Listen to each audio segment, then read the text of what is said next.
Hello everybody. For my field experience and field work for ITL 528, I ended up having to change some things around just due to the pacing of the U.S. history class which I was working in. I ended up focusing my lesson on the Reconstruction, so the conclusion of the United States Civil War into the Reconstruction and reunification of the nation.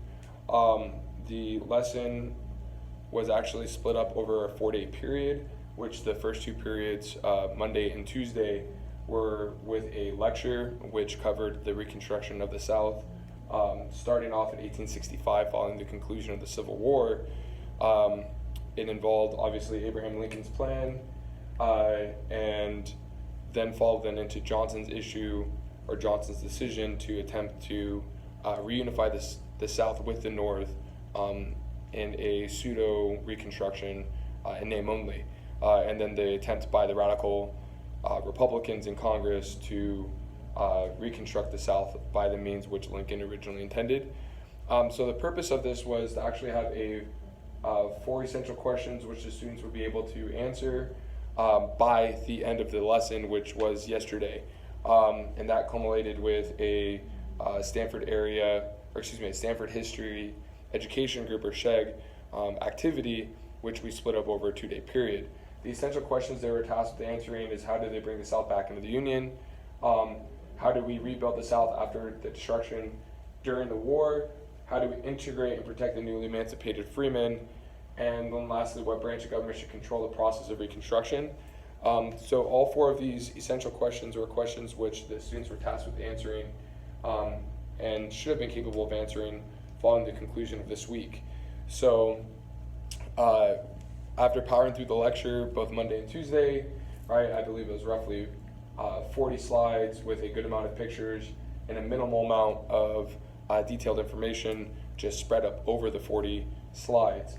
The other thing as well is that for the students that either this presentation may have been going too fast, or for students that missed minimal details, the PowerPoint was also then posted onto the Google Classroom, which all the students were capable of accessing and have been a part of since day one. The Stanford Area History Group assignment then had these students address 5 different historical documents from the era, and then answer guided questions attempting to answer the historical concept or historical question of whether or not African Americans were actually freed during Reconstruction. So the purpose of the SHEG was to get them to analyze these documents from the historical era, specifically focusing on that problem. So the first day, which was then Wednesday, which was a 44-minute period because that is our early release day, these students were tasked with reading these 5 historical documents, specific addresses such as the 13th, 14th, 15th Amendment. There is a document from the Black Codes from Appaloosa, Louisiana. There is a documentation dictating Black participation in government from South Carolina and Louisiana in 1868. Then there is also a document dictating education from a member of the Freedmen's Bureau who is also a Northern Carpetbagger. And then there was a document about a freedman's testimony in front of the United States Congress. And all 5 of these documents would address then that issue or that question on whether or not African Americans were truly free during Reconstruction.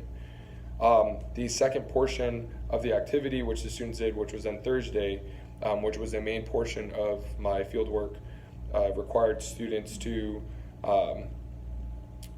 break off into groups of 4. So once these students were then divided into groups of 4, there was 2 teams then to be determined in each group. So one side would be answering or taking the defense that African Americans were free during Reconstruction, while the other portion was then answering or defending the position that they were not free.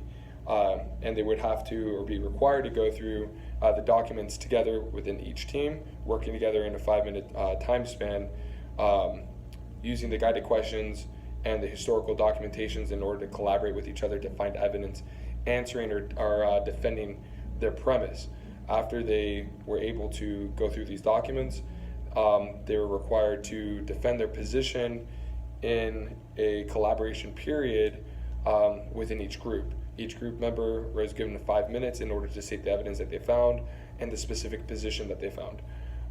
So following that time period where each were able to share their evidence for their position, the group period where the groups were required to come to a consensus on whether or not they agreed with the evidence.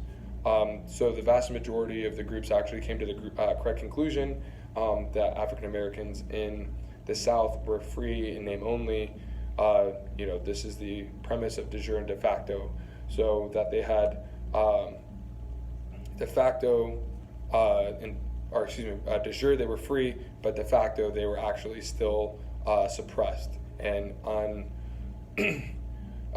incapable of voting or unenfranchised. So this is one of the big premises that they focus on. After the consensus period and the collaboration within their group, each student came together and were required to write a detailed paragraph using the specific evidence that they gathered in order to defend their position.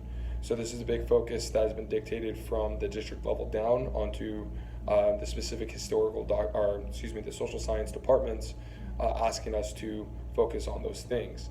So one of the big things that we're asking these students to do now is focus on historical analysis, being able to actually read these documents and gather key information from those documents and then state their position.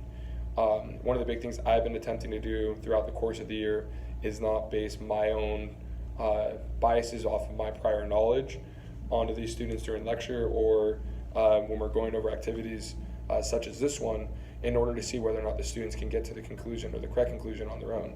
And the big trend I've been placing with them as well is the important focus in history that there's no correct or wrong answer. It's not white or black, that everything is a blended mixture between factualness and then obviously the issue of bias. So as long as the students are capable of articulating their thoughts and correctly defending their position with credible evidence, then generally these students are going to be able to be successful in this exercise.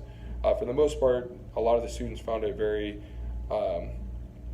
engaging, and they also tend to enjoy these sorts of activities. I will also be posting as well the PowerPoint presentation along with examples of the student works and pictures from the period. It's difficult for me in order to actually film during class just because I'm generally walking around and assisting the students. But overall, thank you.